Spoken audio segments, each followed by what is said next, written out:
I won't stand here and give you what you want. I won't offer you tears. I won't offer you trembling. Disappointments like you thrive on pain, on fear, and on the illusion of power. And I won't feed your beast. Instead, I will call you what you are: sociopath, psychopath, murderer. I will ask the questions that reverberate violently in my own head, so loudly that I can't think straight most any day.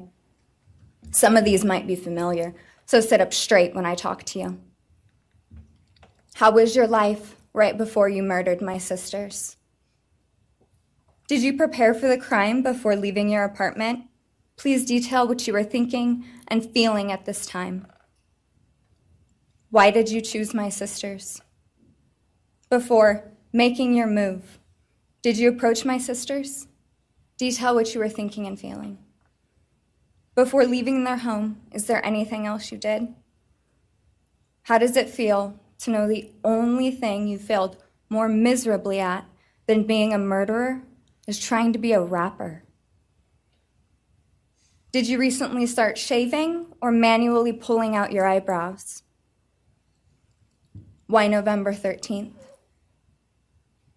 Did you truly think your Amazon purchase was untraceable because you used a gift card? How do you find it enjoyable to stargaze with such a severe case of visual snow? Where is the murder weapon, the clothes you wore that night? What did you bring into the house with you?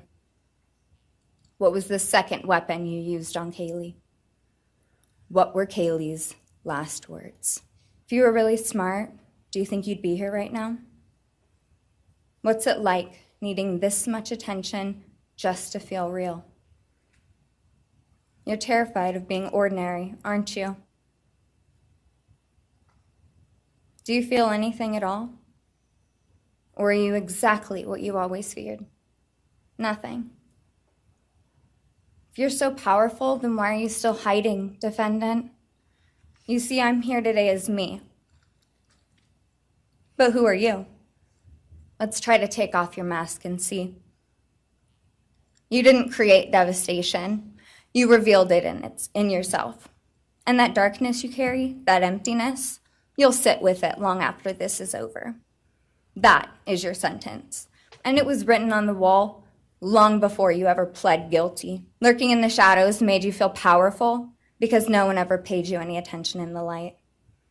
You thought you were exceptional, all because of a grade on a paper. You thought you were elite because your online IQ test from 2010 told you so. All of that effort just to seem important. It's desperate. There is a name for your condition, though. Your inflated ego just didn't allow you to see it. Wannabe. You act like no one could ever understand your mind, but the truth is you're basic. You're a textbook case of insecurity disguised as control. Your patterns are predictable. Your motives are shallow. You are not profound. You're pathetic. You aren't special or deep, not mysterious or exceptional. Don't ever get it twisted again. You orchestrated this like you thought you were God. Now look at you, begging a courtroom for scraps. You spent months preparing, and still all it took was my sister in a sheath. You work so hard to seem dangerous, but real control doesn't have to prove itself. Let me be very clear. Don't ever try to convince yourself you mattered just because someone finally said your name out loud. I see through you.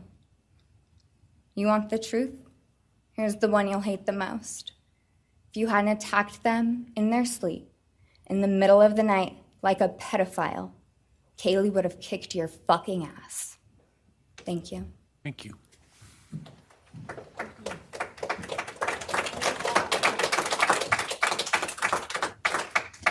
On count one, burglary, 10 years fixed, 0 years indeterminate. I also impose a fine of $50,000. Count two, first-degree murder of Madison Mogen. I sentence the defendant to a fixed term of life imprisonment without the possibility of parole, a fine of $50,000. and a civil penalty of $5,000 payable to the family of the victim. On count 3, for first-degree murder of Kaylee Goncalves, I sentence the defendant to a fixed term of life imprisonment without the possibility of parole, a fine of $50,000, and a civil penalty of $5,000 payable to the victim of the family, or to the family of the victim, pardon me. On count 4, for the first-degree murder of Xana Kernodle, I sentence the defendant to a fixed term of life imprisonment without the possibility of parole, a fine of $50,000, and a civil penalty of $5,000 payable to the family of the victim. On count 5, for the first-degree murder of Ethan Chapin, I sentence the defendant to a fixed term of life imprisonment without the possibility of parole, a fine of $50,000, and a civil penalty of $5,000 payable to the family of the victim. The sentences on counts 1, 2, 3, 4, and 5 shall run consecutively to one another. All right, Mr. Kohberger, you have an opportunity to make a statement if you wish to. I take it you are declining.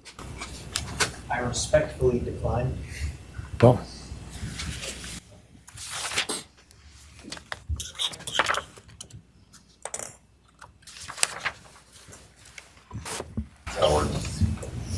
Please. Truth be told, I'm unable to come up with anything redeeming about Mr. Kohberger because his grotesque acts of evil have buried and hidden anything that might have been good or intrinsically human about him.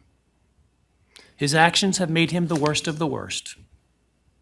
Even in pleading guilty, he is giving nothing hinting of remorse or redemption, nothing suggesting even a recognition or understanding, let alone regret for the pain that he has caused. And therefore, I will not attempt to speak about him further, other than to simply sentence him so that he is forever removed from civilized society.